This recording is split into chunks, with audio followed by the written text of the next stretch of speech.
Okay, I understand orality is just one aspect of the whole modality, multimodality and hypermodality. Now, just to illustrate how serious this question is, in Aquidauana, Diana is going to Aquidauana tomorrow to lecture there.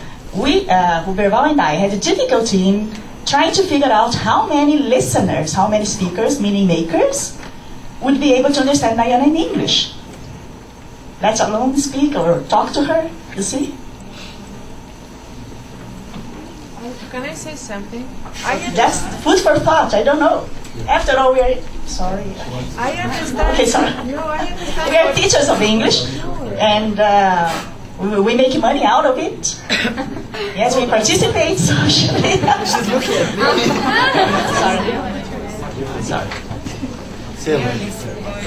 No, that I understand what Nara says, and I agree with her. And also I understand what Daniel said. So of course we don't separate theory and practice, but I think, I'm not if I am interpreting him, are the theories being discussed here already there where we carry out the practice or not? And many times I think there is a huge gap. And this gap is perceived by the persons who are out there in situ. And this is a feeling I have. And this is why I understand perfectly what Nara says. And I agree with her also. I understand absolutely, and of course, Lynn Marie, you know, no person more loyal to you than me. But, yes, sure. And I understand the concept, as Nara said, of course we do understand multiple, but the truth is that, and I think it's a fact, this is what happens in a classroom situation, where many times, some skills are easier to develop than others, because of the conditions in which you are teaching. And I understand what Nara is saying that is going to happen to her tomorrow when Diana is there. Why do you think I'm disagreeing? No. What I mean is, of course, we understand that when you are developing one skill, you are developing the other, etc., etc. But many times, because of what you are doing in the classroom situation, some skills you don't develop because you don't have, you cannot many times, or you don't know how to go about it. And this is why I agree with Daniel when he asks, I don't know, Daniel, if I am misinterpreting you, but is this theory already there, or we are still with other epistemologies? Nacional, we don't disagree. So what Kira is saying, this is what we're going to spend the afternoon and tomorrow talking about. We have to. It's no good saying that. Why don't you talk about this? Why doesn't the project approach this? Because otherwise we would come up with methodologies. That's not what we want to come up with. We want to come up with what's relevant, what's happening, ways of addressing and engaging with certain issues in certain regions. So if this is an issue in one particular region, then we will have to engage with it. Also, I only just wanted to say one more thing that touched me very much when Kathleen gave the first talk. When she was talking that many times attending university is a way of postponing or putting off an employment. And this is something that touches me very deeply, because I do think that happens many times. With many studies, many courses that people attend, and many places where people go to get their diplomas, that then when they go out into the working market, it's absolutely difficult to get a job. So when she made that comment the first day, to me that was, I don't know, she said something that I have been thinking for a very long time. Just to complement the observation that Limario presented about methodology and theory, this is what I meant by the cultura inglesa concern, okay? That this is because I also did the same.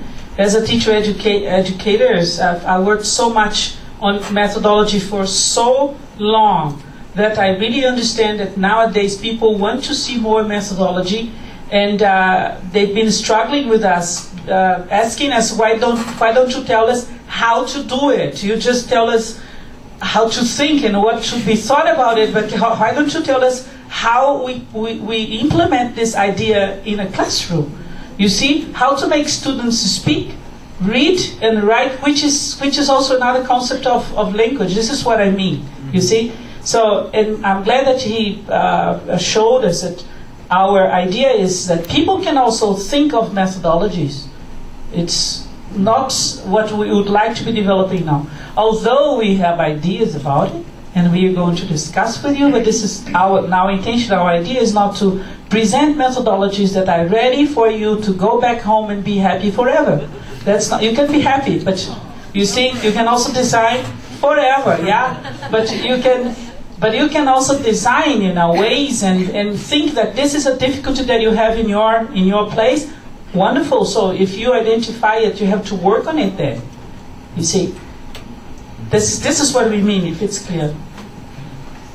Well, I just want to say, when Nara raised the point of that if you look at the booklet, there's nothing on orality, I thought that everybody would say, no, I'm doing orality. I'm working with orality. You're wrong. I didn't present about it, but I'm working with orality. Nobody said that. So I'm wondering if we are all going out today thinking that we are not working with orality. So I want to say, in my research, my participants did work with orality. But, and I've presented my work, I've been presenting since the end of 2008. That's when I was finishing my data collection process. And every time, I think I've presented in 4 or 5 conferences already. And every time I always present the part on texts and text comprehension and text production by the students. One reason I've been doing that is that I was not allowed to record students in class. The school did not allow, so this is one of the reasons Nara already mentioned, that this is difficult to get, the data is difficult to get. But I do have responses from the teacher saying that how it happened in class, so the stories,